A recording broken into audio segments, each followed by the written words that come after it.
So today I'll be showing you the major differences between living in the UK and living in Ghana. As you can see, I'm walking on the street right now, and I'm on the way to like a cafe where I just get some internet.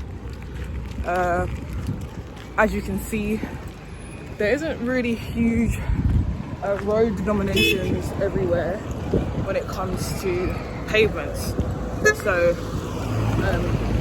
you're just essentially like looking out for where you can kind of step. Sometimes there's lines, sometimes there's pavements, but most times there's like little kind of pathways that you have to kind of like follow.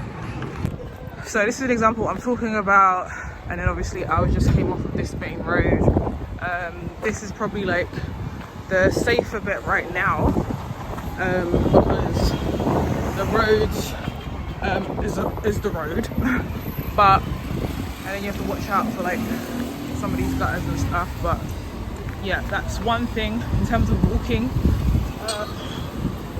you can walk, but it's not always the smoothest roads when you're walking, so just bearing that in mind. As I mentioned, the gutters are like open gutters, so with that you just have to kind of watch where you're walking, but it also makes it easy if you want to pour out a drink. So I started off with how I'm like, because I'm walking, I started off just talking about my actual journey right now and things that I notice, and then when I arrive at my destination I'll get into more of the nitty-gritty. So taxis are a thing still, as you can see in the background behind me, and basically they'll beep at you if you want service, or you just, you know, wave your hand as per usual. That's what you do in the UK, that's what you do in the USA as well, so pretty much the same thing. However, the difference here is that you can share taxis, so you can do shared taxi rides. Crazy, right? So like Uber share, but you can do shared taxis. So if you're going, or you know, pay attention to the street guys, let's say you're at a taxi station, they will start the ride there and they'll say what general direction they're going in. Certain taxis that will do shared taxi rides. What that helps with is making your journey a little bit cheaper. If you're all going the same way, jump into the taxi and you're not paying as much as you would. So I think that's really smart. It's economizing. It's also able to cater to the local Ghanaians that live here, because Ubers can fluctuate. There's surcharges on Ubers, but taxi drivers pretty much use the same rate a lot of the time. They obviously slowly increase as inflation happens, but you pretty much know what you're getting basically. You can see on the roads we have normal cars, right? Normal cars. I know a lot of people are probably like, why is she mentioning that? Because I've heard so many wild things about people talking when it comes to like Africa and stuff. Yeah, we got cars. We do tend to get a lot of foreign cars imported into Ghana. I feel like that's one thing that they're trying to work on now is, oh, I'm gonna just, oh, actually I can go this way, is to be able to actually start manufacturing Ghanaian made cars. Because of the climate as well, it would be interesting if they did develop some kind of like, or they might have it in the works already, but like a solar car that can be manufactured in Ghana. So, you know, when you have any issues with your car, you don't have to ship over these expensive parts and bits. I want to see my face for a bit. So when you have issues with your car, you don't have to ship over these expensive items from different countries, especially if it's, you know, made in another country. It can be very costly and expensive for people. If there was a way, I know solar panels are generally expensive, but if there was a way to create solar cars at a decent cost, or even maybe like some kind of rental over the period where you can lease it and then it becomes yours, I feel like that would be something that fuels the economy, because it's always hot here.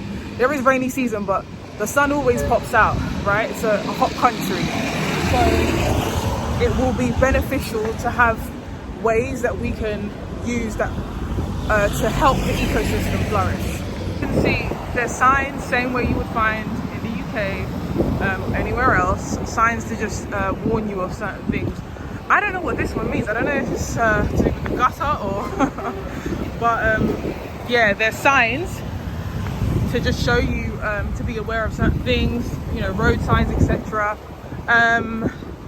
Another thing that I'm noticing as I'm walking is that quite a lot of people are out and walking.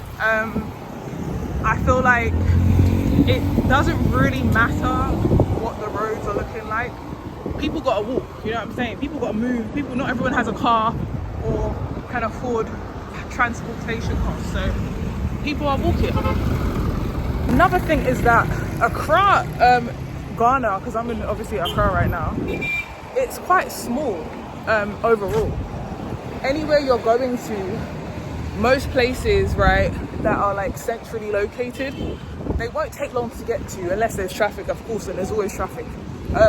But it won't take too long to get to. So I would say, like, in comparison to like London, where there are centralized things, but you know, north, west, east, so far from each other. A lot of the places people socialize and, you know, hang out a lot of the time is centrally located within a 10 to 20 minute drive with traffic in mind. Anyway, I've just got to my location, so now that I'm at my destination, just to continue the video, so that was just kind of like what you see just as you're like, you know, going around, walking and everything. And I wanted to kind of provide more of an in-depth kind of like, you know, yeah.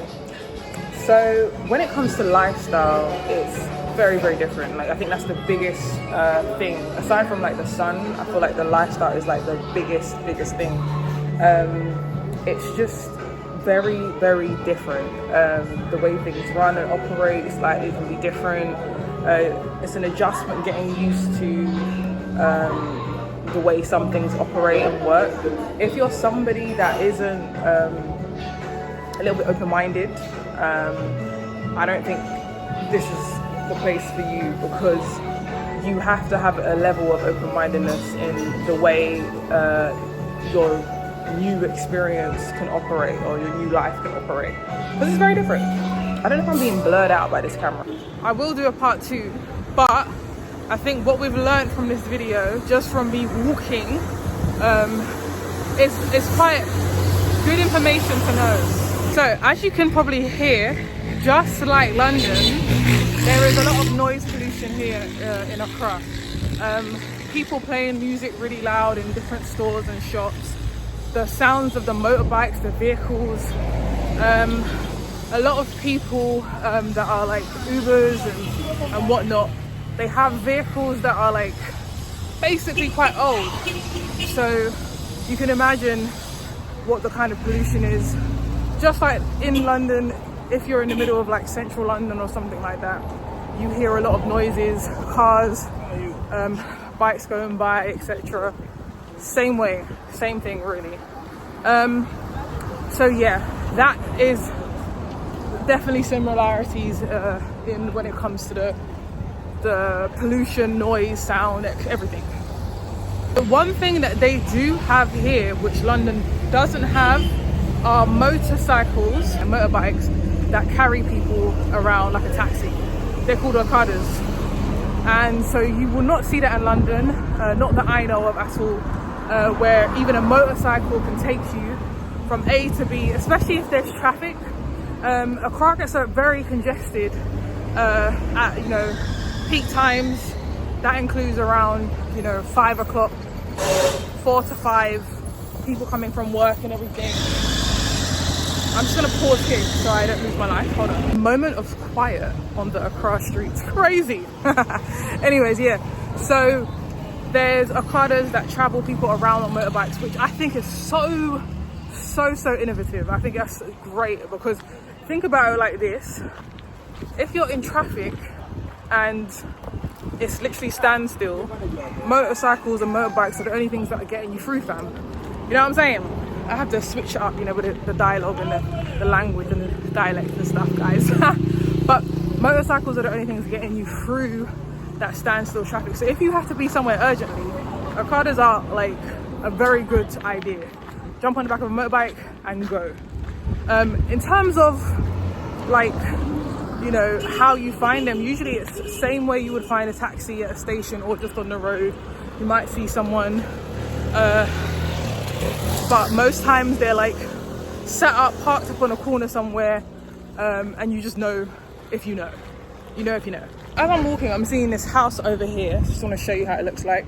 So, as like London, if you want to kind of like build somewhere a bit more quiet, a bit more countryside, same way with Ghana. If you move outside of Accra, closer basically to the other regions, it gets a bit quieter, less noise pollution, more space to build. But in general, building is so much better here because you have more sites, right? You have more space to build. So with that said, if you think about how much square meter you would get for the price you pay in London, you could definitely get more out here. With that said, prices, especially in Accra, have increased ridiculously when it comes to land and purchasing. And I think that's mainly because of the tourism, people coming over here. Dirty December got people out here buying land, but also because there's a lot of expats that come, a lot of people that live within like the center or the central areas. And so prices have increased crazy for land in this particular area. I'm just waiting to get let in, but so with that, there's a lot of, thank you.